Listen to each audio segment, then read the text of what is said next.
అరే నాని, ఆ బుడ్డోడు వెనకాలో ఆ పడవ వెనకాల దాక్కొని ఉంటావు. ట్యాంక్ పగలగొట్టైనా నేను బయటికి తీయగలను. ఇన్నిసార్లు హెల్ప్ చేసావు. ఇది ఒక్కసారి హెల్ప్ చేస్తే నా జాబ్ సెట్ అవుతుంది.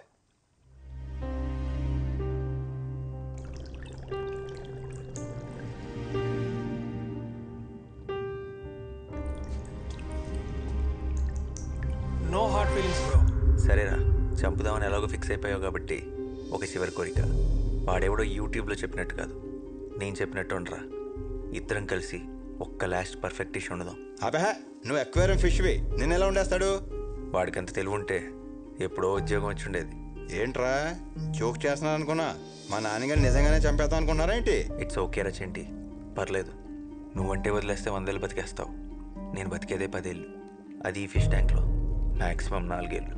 ఈ బుడ్డోడిని తిట్టుకుంటున్నావు, నీతో గొడవ పడుతున్నావు, బతకాలి. ఏదో ఒక రోజు పైకి తెలిపోయాక బాడీని తీసుకెళ్ళి చెత్తపుట్లో పడేస్తారు. ఎవరికి ఉపయోగం లేకుండా అలా చావడం కంటే ఇలా అయితే కనీసం వీడికైనా ఉపయోగపడతా. చచ్చాక నేను ఎవరికి ఉపయోగపడలేదన్న ఫీలింగ్ కన్నా కనీసం ఒకటి ఆకలి తీర్చానన్న తృప్తి అయినా మిగులుతుంది. వెళ్ళు, పెళ్లి స్టవ్ ఆన్ చేయి.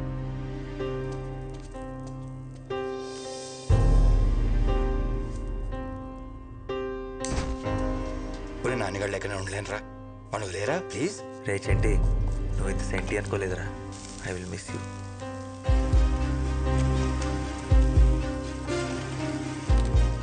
ఒక చిటికెడు కుంకుమ పువ్వు, యాక్చువల్లీ కొంచెం ఎక్కువే, చచ్చేదేదో రిచ్గా చేద్దాం. సముద్రంలో ఎదురు నీ కోరిక కదరా నాని, అది తీరట్లేదని బాధ లేదా? బాధగా ఉండకపోవడం ఏంటి, కన్నీళ్ళు కూడా వస్తున్నాయి. కానీ మా అడ్వాంటేజ్ అదే, నీళ్ళలో ఉంటాం కదా, కన్నీళ్ళు కనపడం. కనీసం చావు అంటే భయం కూడా లేదురా? చాలా భయంగా ఉంది. కనీసం కళ్ళు మూసుకుందామంటే ఆ దేవుడు మాకు రెప్పలు కూడా ఇవ్వలేదు.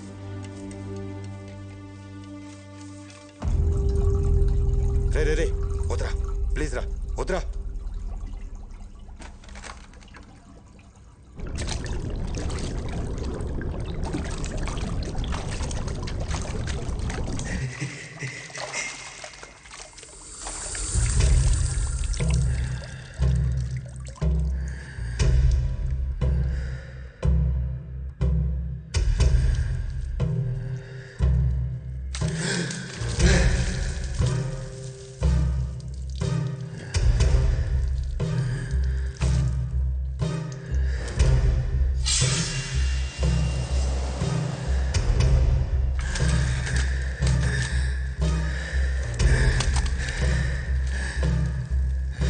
అరే వాడికి ఊపిరి అడగనే కొట్టుకుంటున్నాడు రా, చచ్చిపోయేలా ఉన్నాడు రా.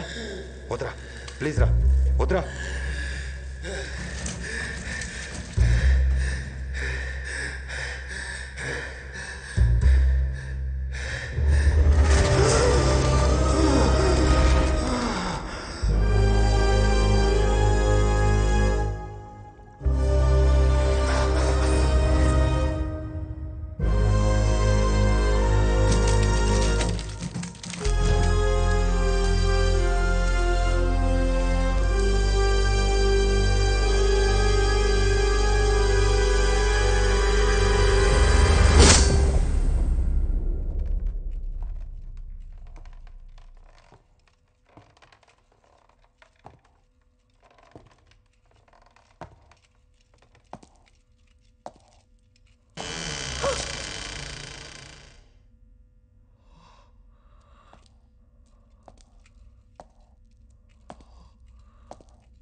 ఏం మాట్లాడుతున్నావు? నీకేమైనా పిచ్చా? శివ ఆ జనరేటర్ ఆన్ చేయి. అరే అడుగుతుంటే చెప్పవే, చెప్పు. శివ నేను వెయిట్ చేస్తాను. వెళ్ళు. పలకమేంట్రా? వెళ్తున్నావా లేదా? వెళ్తున్నా.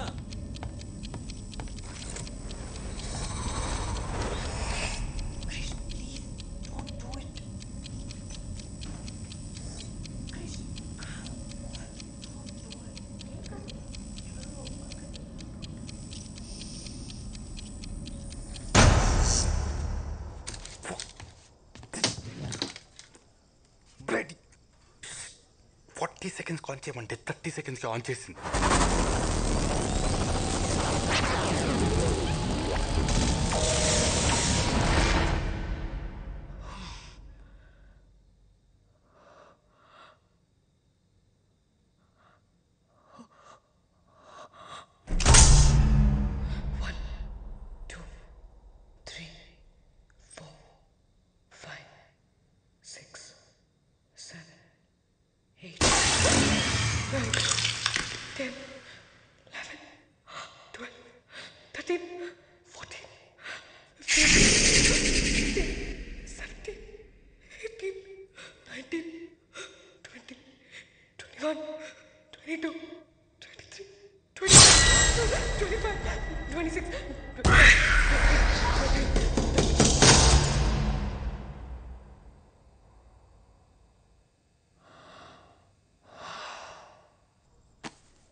ఏం చేస్తున్నాం మీరా?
అది రఘురామ్ సారథి.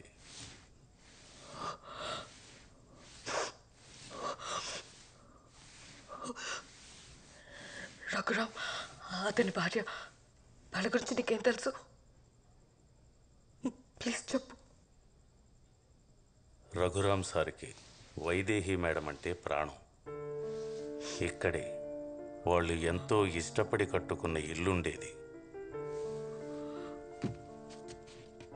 ఓ పెద్ద యాక్సిడెంట్లో మేడం శరీరం చచ్చుపడిపోయింది, మాట కూడా పడిపోయింది. అప్పటి నుండి తన బిజినెస్ వదిలేసి భార్యతోనే ఉండేవాడు. ఆ ఇంట్లో ఆయన తప్ప ఇంకో మనిషి ఉందన్న సంగతి చాలామందికి తెలియకుండా పోయింది. అప్పుల వాళ్ళ ఆ ఇంటిని కబ్జా చేయాలని చూశారు. సార్ ఒప్పుకోలేదు. ఆయన ఇంట్లో లేని టైం చూసి ఆ ఇంటిని కూల్చేశారు. అదే టైంలో ఆ ఇంట్లోనే ఉన్న వైదేహి కదల్లేక, కాపాడమని అరవలేక బ్రతికుండగానే ఆ చెట్టు ఉన్న దగ్గర సజీవ సమాధి అయిపోయింది.